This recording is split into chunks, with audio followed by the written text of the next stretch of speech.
Imagine for a moment the unimaginable happens. You're sitting in a small Japanese fishing vessel in the middle of nowhere when all of a sudden the air around you seems to explode and disintegrate into ash.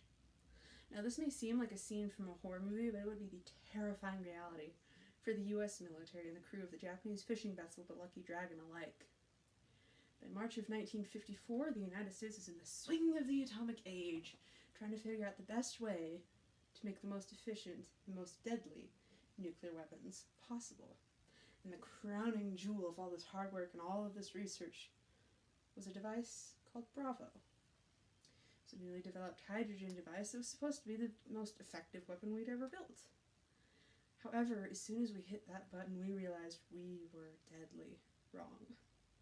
Within a matter of seconds, hundreds of lives would be changed forever. So today I'll be discussing what Bravo was, kind of how it works, then what happened when we hit that infamous big red button, and finally, the very tragic and very real human stories to come from this event as I attempt to answer the question, what are we willing to forsake in the name of progress? So to begin, what was Bravo? Well, Bravo was a newly developed nuclear weapon that was more commonly known to those on the project as the Shrimp.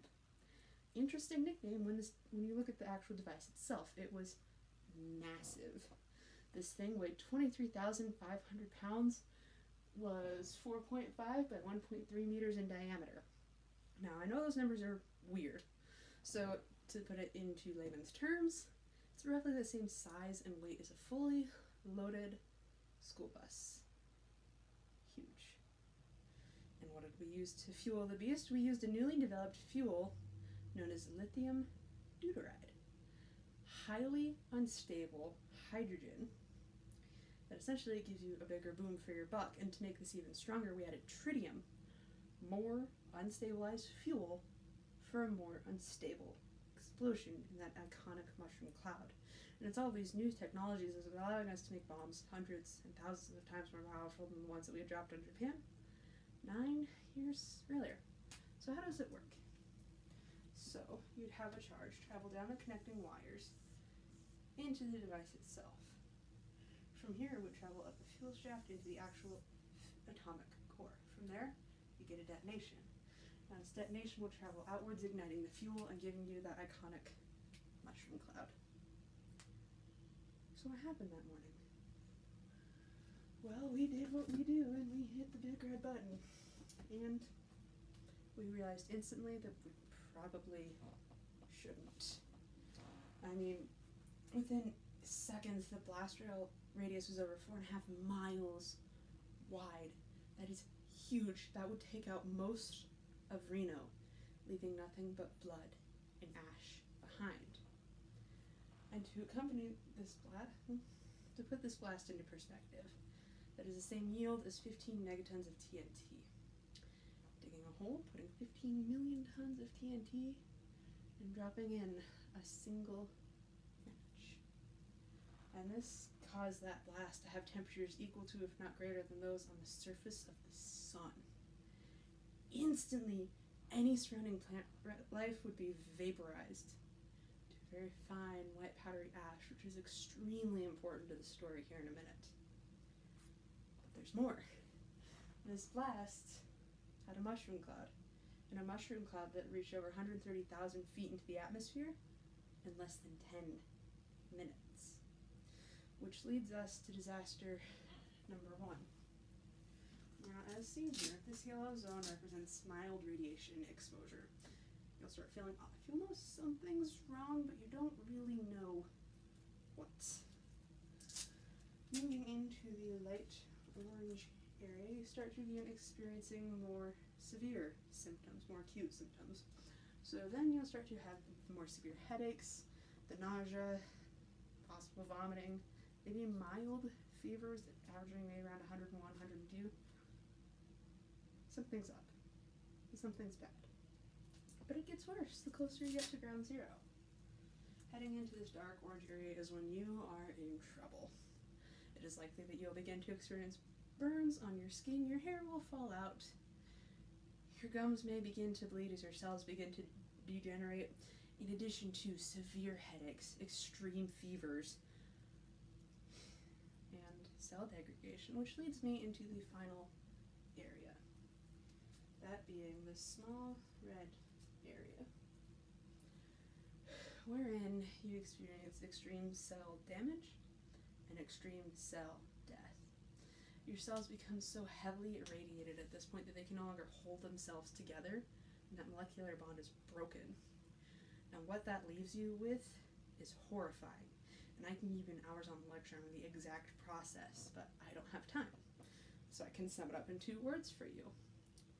Bone soup. But that's not the most terrifying part. The most terrifying part of this whole story is the human element. So, for example, take a captain of a ship who is said to conduct visual research to help determine the yield of the device. Now, he was on a ship with a whole bunch of men who had fought and served in World War II, so these men had thought they'd seen it all. Yet, he'd later go on to say that when his men saw what had happened, the blast rising further and further up, the men dropped to their knees, and they began to pray. They were so scared at what they had just unleashed upon their fellow man that they fell to their knees and prayed, because that is all they felt they had left. And this is extremely eerie to consider when you look at the first ever atomic testing. Trinity, July of 1945.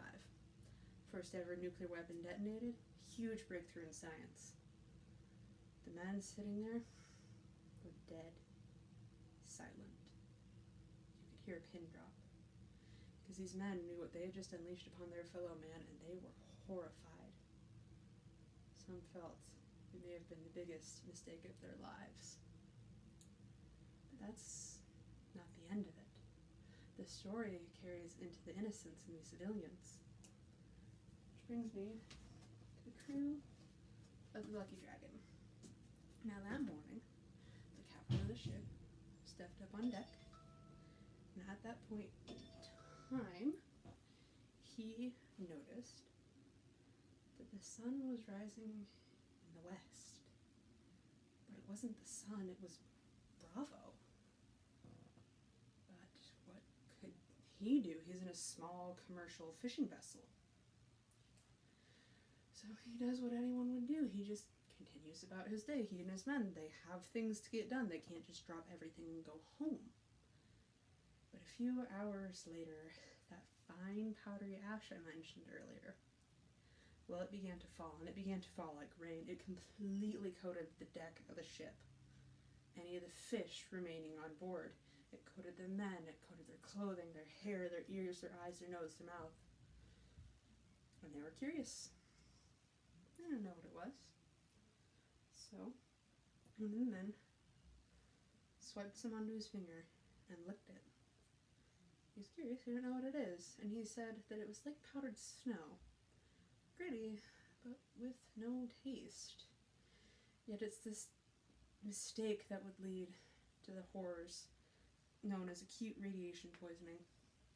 Within a few hours, the men were experiencing headaches, dizziness. A few more hours and the men began to vomit, and fever began to set in.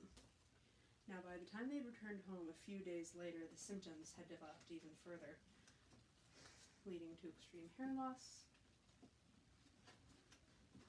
visible and horrendous burns on the skin, and many of their gums had begun to bleed. One man would shortly lose his life, but maybe he was the lucky one.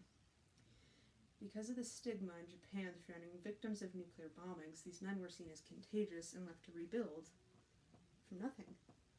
No help, tragically injured, and left to themselves. Which brings me back to the question of what are we willing to forsake in the name of progress? What are we willing to sacrifice? Because we can't just stop progressing. It's not in our nature, and that's not what's sustainable, but we need to look at everyone who's going to be affected. We cannot leave out these smaller groups. It all comes down to the fact that we cannot forgive and we cannot forsake for all in the name of progress. Thank you.